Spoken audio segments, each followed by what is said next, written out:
this job today with Dodger, and I'm afraid he may say something which will get us into trouble. That's very likely. You're blown upon, Fagin. And I'm afraid you see that if the game was up with us, it might be up with a good many more. And it would come out rather worse for you than it would for me, my dear. Get out! All of you!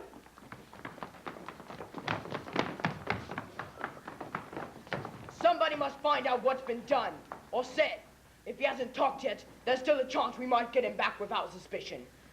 We'll nab him the very moment he dares to step out of that house. Now who's gonna go? The very thing.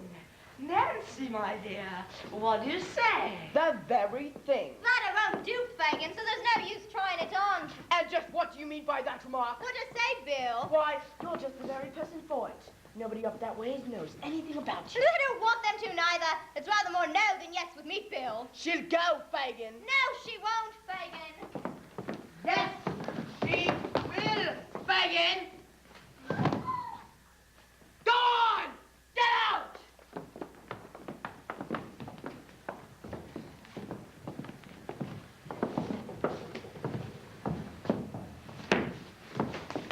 Go home, Bet.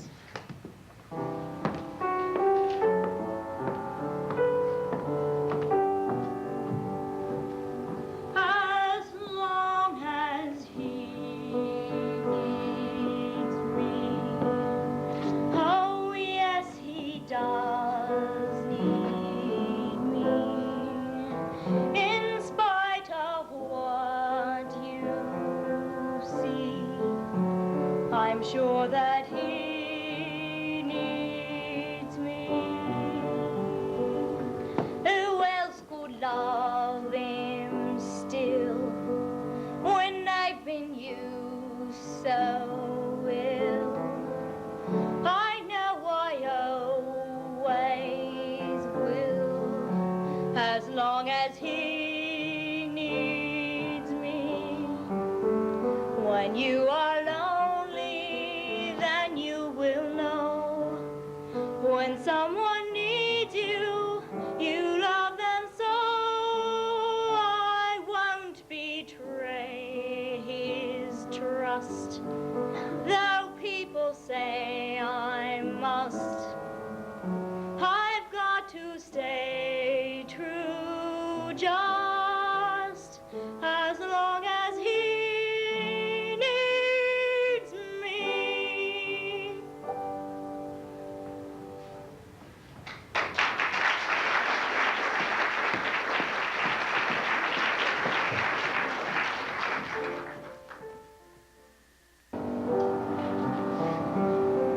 Meanwhile, Oliver had been taken home with a Mr. Brownlow, a very kind gentleman who realized that the boy had come upon odd times.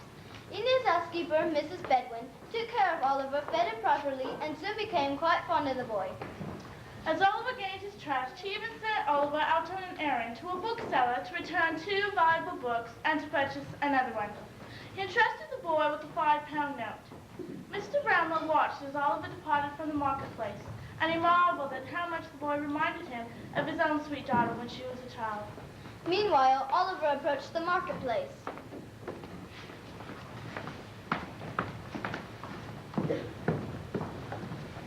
Who will buy my sweet red roses, 2 blooms for a penny?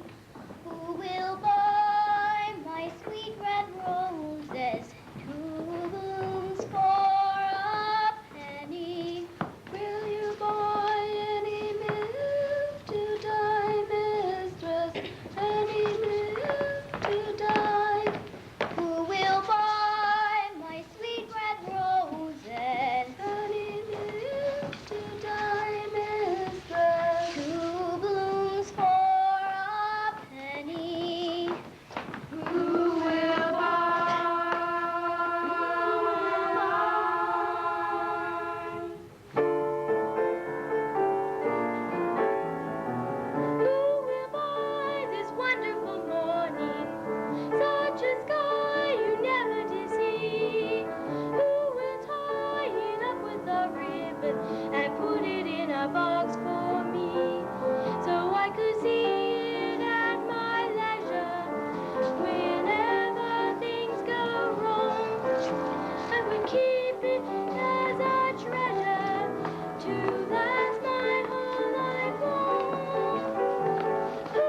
He went and joined a set of thieves and bad characters. I swear, she's not my sister. I've got no sister. I've got no mother, no father neither. Just listen to him. Bet, tell him to let me go. It's all right, Oliver. You're going to be fine now. See, he knows his own sister. You can't hide that. What the devil's this? Young Oliver, come home to your poor mother, you young dog. Come on, what books are these? They're Mr. Brownlow's. Give them here. So, you've been stealing again, have you? Hey. He's nothing but a thief and a vagabond. Come on home, you young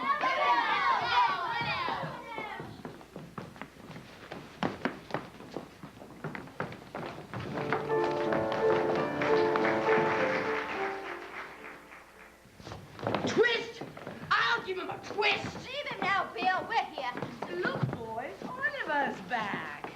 He's got books, Fagin. Look at his togs, Fagin. Super fine cloth. Nothing but a gentleman. Woo-hoo. Delighted to see you looking so well, my dear. The artful daughter shall give you another new suit for fear you might spoil that Sunday one. Why didn't you write, my dear? Say you were coming. We'd have got something warm for supper. Ooh. Hello? What's that?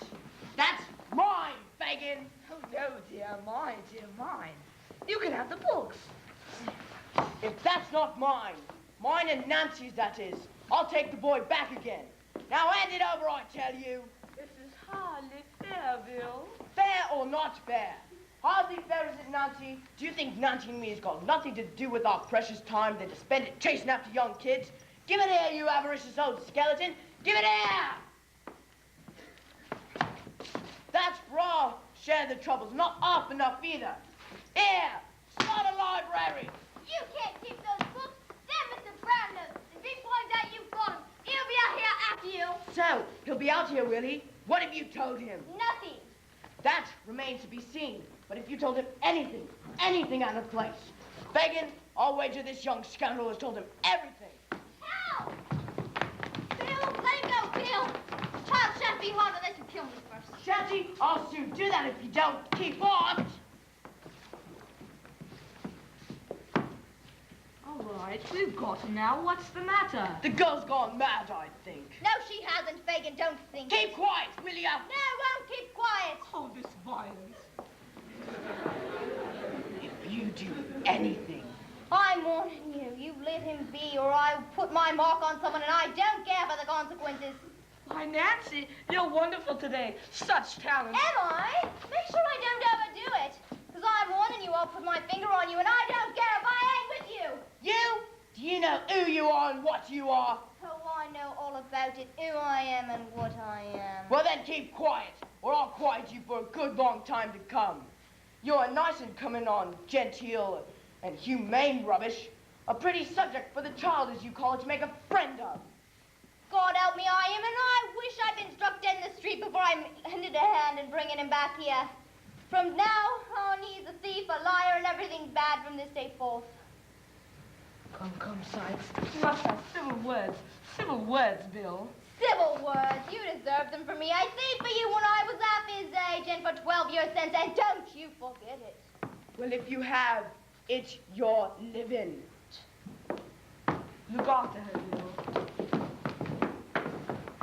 Look after him sometimes. And I'll look after myself.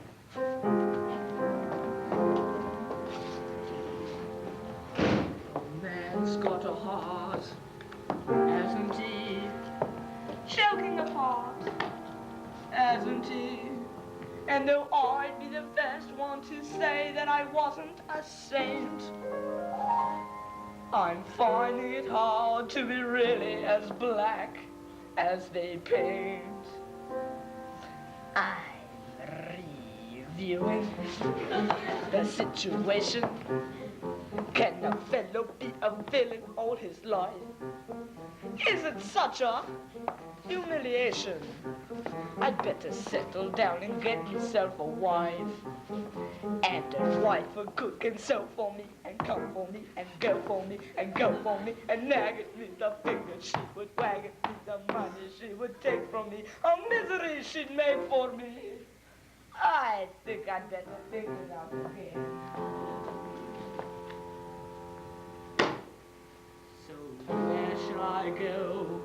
Somebody. Who do I know? Nobody. All my dearest companions have always been villains and thieves. So at my time of life, I should start turning over new leaves. I'm reviewing the situation. And a fellow being a villain all his life. All the trials and tribulation. Better settle down and get yourself a job. So a job I'm getting possibly. I wonder who my boss will be. I wonder if he'll take to me the bonuses he'll make to me. I'll start a date and finish like that normal rate. And all but wait, I think I'd better think it out again. What happens when I'm 70? Must come a time. 70, when you're old and it's cold and who cares if you live or you die. Your one consolation's the money you may have put by. I'm reviewing the situation. I'm a bad one and a bad one I shall stay. You'll be seeing no transformation, but it's wrong to be a rogue in every way. I don't want nobody hurt for me or made to do the deed for me. This rotten life is not for me, it's getting far too hard for me. There is no in-between for me, but who will change the scene for me? Don't want no one to rob for me, but who will find a job for me? I think I'd better think it out again.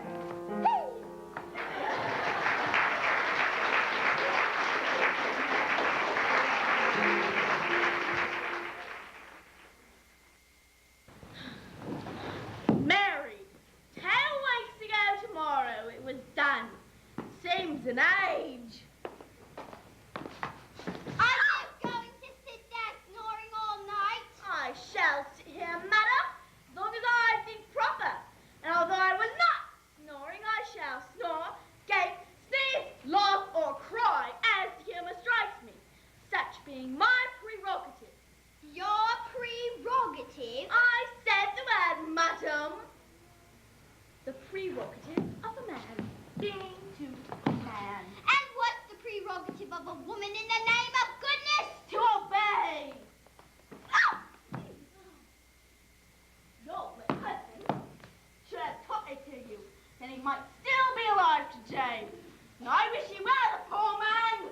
Oh, you hard-hearted brute! Right away, madam. It exercises the lungs, opens the lungs, exercises the heart, washes the face, and softens your temper. So cry away. How dare you speak to me that way, you great big lump! Now talk about your prerogative if you dare. Shut up and get yourself going before I do something desperate. Where are you going? Certainly, madam, certainly. I have no intention of staying. It's just that you're so very violent. Who's there? It's Matron. Come here. Near. It's Aunt Sally, Mum. She's got some to tell you which must be heard. She'll never take one into your ear. Turn them away. Go on, get out of it. I'm her old friend Annie. It's me, Lizzie. Get out. Go on with you. Now listen to me. Once, in this very room, in this very bed, I nursed a pretty young creature. I was brought in the house. Her feet all cut and bruised with walking. She gave birth to a boy and then died. What about her? I robbed her. I robbed her, so I did. All she had around her neck. And it was gold. Gold? Go on, what of it? This is it. Look it. Look it. She whispered in my ear that if her baby should live, the day would come when it would feel proud to hear its poor mother's name. It's my belief that she come from a good, rich family. The boy's name? They called him Yes! Oliver. Oliver! We must retrieve that boy, Mr. Bumble. We must indeed, madam, we must indeed. Oliver, Oliver. That was the boy with the large appetite. Oliver, Oliver. Apparently he's from a rich family. And to think we nearly stupidly went and lost track of him. And the truth being known, we must be delighted to see in the back of him. Oliver, Oliver. What will we do? We should give him his due and we'll praise the day somebody gave us Oliver.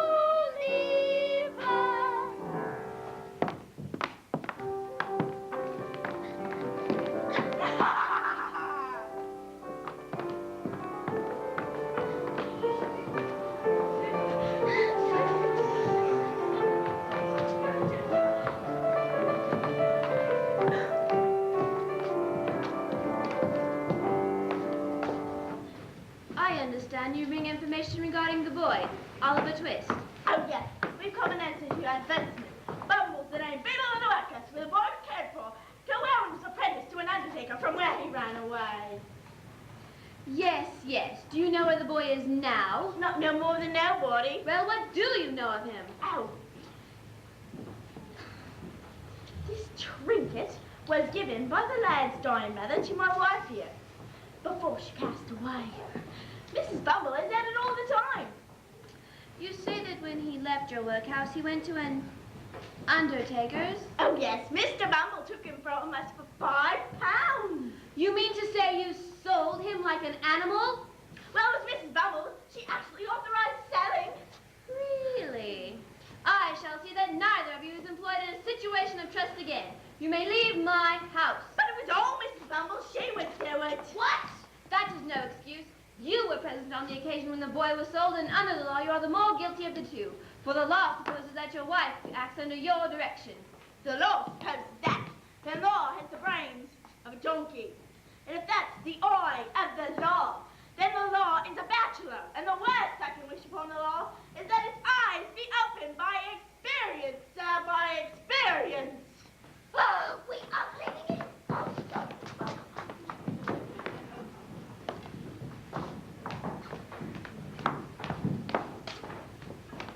There was the young person stood at the back door, inquiring for you and saying that she has come about Oliver. Mrs. Bedwin, take a look at this miniature. You see who it is? Why, it's Miss Agnes, sir. Yes, my daughter Agnes, and I have every reason to suspect that Oliver was her child. Sir. I can't stay out there any longer. If I'd gone away as many others would have done, you would have been sorry, and not without reason neither. I'm sorry if anyone has been rude to you. Can I help you in any way? I don't know. Can she be trusted? Yes, why? I'm the girl that took little Oliver back to old Fagin's on the morning he left this house. You? Me, sir. Now I wish I'd never been a part of it. The boy mentioned you especially, and I thought that if I came to you... Where is this place you speak of? Fagin's. That I can't tell you. I just had to let you know that the boy was safe. I must go back now quickly. But why must you go back there? Why can't you tell me where he is? I could call the Bow Street Runners in a moment, and if you tell them everything just as you have told me, they will see you come to no harm. Don't you understand? I want to go back. I must go back. How can I explain? You see, back there, there's a man that I just can't leave. I love him. I understand. My dear ladies, do excuse me, but I am anxious about Oliver. How can you help me? I can't bring him here. It's too dangerous. I'll bring him to you if you promise that I won't be watched or followed. I promise you solemnly. Then tonight, between 11 and the time the clock strikes 12, we'll walk on London Bridge and bring Oliver.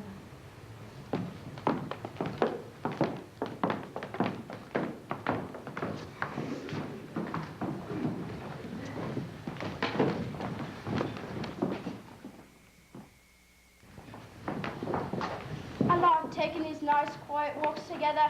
We should do this more often, don't you think? Yes. Here, my love. Thank you.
I love taking these nice quiet walks together.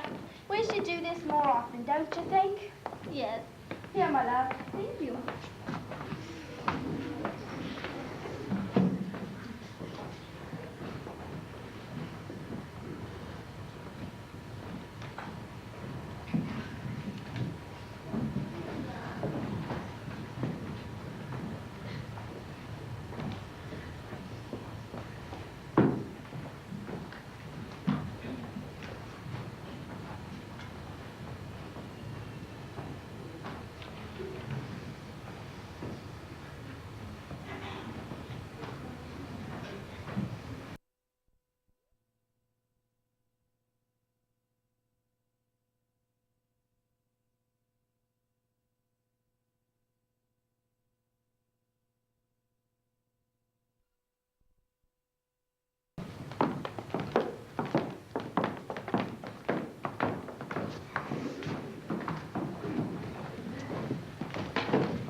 I love taking these nice quiet walks together.